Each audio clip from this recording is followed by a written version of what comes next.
പ്രശസ്ത cinema serial താരം മീന ഗണേഷ് അന്തരിച്ചു. 81 വയസ്സായിരുന്നു. വാർദ്ധക്യ സഹജമായ അസുഖത്തെ തുടർന്നായിരുന്നു അന്ത്യം. സംസ്കാരം വൈകിട്ട് ചെറുതുരുത്തി ശാന്തിതീരം ശ്മശാനത്തിൽ നടക്കും.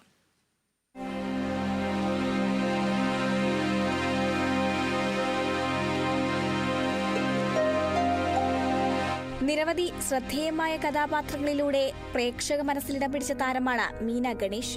വാസന്തിയും ലക്ഷ്മിയും പിന്നെ ഞാനും, നന്ദനം, മീശമാധവൻ, കരുമാടിക്കുട്ടൻ, വാൽക്കണ്ണാടി തുടങ്ങി 100-ലധികം സിനിമകളിൽ വ്യത്യസ്ത കഥാപാത്രങ്ങളിലെത്തി. പറ്റില്ല, വെള്ളം ചൂടാക്കണം. ഇവിടെ പറഞ്ഞ വെള്ളം ചൂടാവോ? പോയി തീ പിടിപ്പിക്കോ. വെറുതെ പിടിക്കോ? പോയി വിറകെടുത്തോണ്ട് വരിക.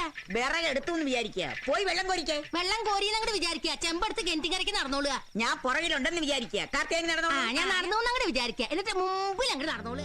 1976 മുതൽ സിനിമ സീരിയൽ രംഗത്ത് സജീവമായിരുന്നു മീന ഗണേഷ്.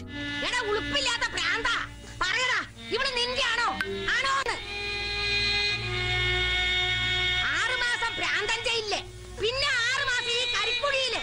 അങ്ങനത്തെ കാശിന് കൊള്ളാത്ത നിനക്കുള്ളതാണോ എന്റെ മോളെന്ന് എനിക്കറിയണം. 19ാമത്തെ വയസ്സിൽ നാടകരംഗത്തിലൂടെയാണ് മീന ഗണേഷ് അഭിനയ രംഗത്ത് എത്തുന്നത്. ആദ്യ സിനിമ P.A. ബക്കറിന്റെ മണിമുഴക്കമായിരുന്നു. എന്താണോ ഈ സാധനം നിന്റെ കയ്യില്? ഇവിടെ എപ്പോ എന്തിനാ വന്നു? അയ്യോ, അപ്പൊ ചേട്ടന്റെ അല്ലേ? ഇങ്ങനത്തെ ചോപ്പ് കളർ സാധനം എന്റെ ജീവിതത്തിൽ ഇന്ന് വരെ ഉപയോഗിച്ചിട്ടില്ല, അറിയാവോ? ഓ ശരിയാ, ഞാൻ കണ്ടിട്ടുണ്ട്. സിനിമ നാടക നടൻ A.N. ഗണേഷിന്റെ ഭാര്യയാണ്. SL പുരം, സൂര്യസോമ, കായംകുളം കേരള തിയേറ്റേഴ്സ്, തൃശൂർ ചിന്മയി തുടങ്ങി കേരളത്തിലെ വിവിധ നാടക സമിതികളിൽ അഭിനയിച്ച് ഒട്ടേറെ അവാർഡുകൾ കരസ്ഥമാക്കി. അന്തരിച്ച നടൻ കലാഭവൻ മണിയുടെ അമ്മയായി അരങ്ങേറിയ വേഷങ്ങളൊക്കെ ഏറെ ശ്രദ്ധ നേടിയവയാണ്. നമുക്കുള്ള ചായ മധുരില്ലല്ലേ? ഒക്കെ തീർന്നു. കഴിഞ്ഞ ആഴ്ച റേഷൻ പഞ്ചാര വാങ്ങിയില്ലല്ലോ. പഞ്ചാര മാത്രമല്ല, ഉപ്പ് തൊട്ട് കർപ്പൂരം വരെ ഒക്കെ തീർന്നിരിക്കുക. വാങ്ങാം, ദേവി അനുഗ്രഹിച്ചൊക്കെ കൊണ്ടുവരാം.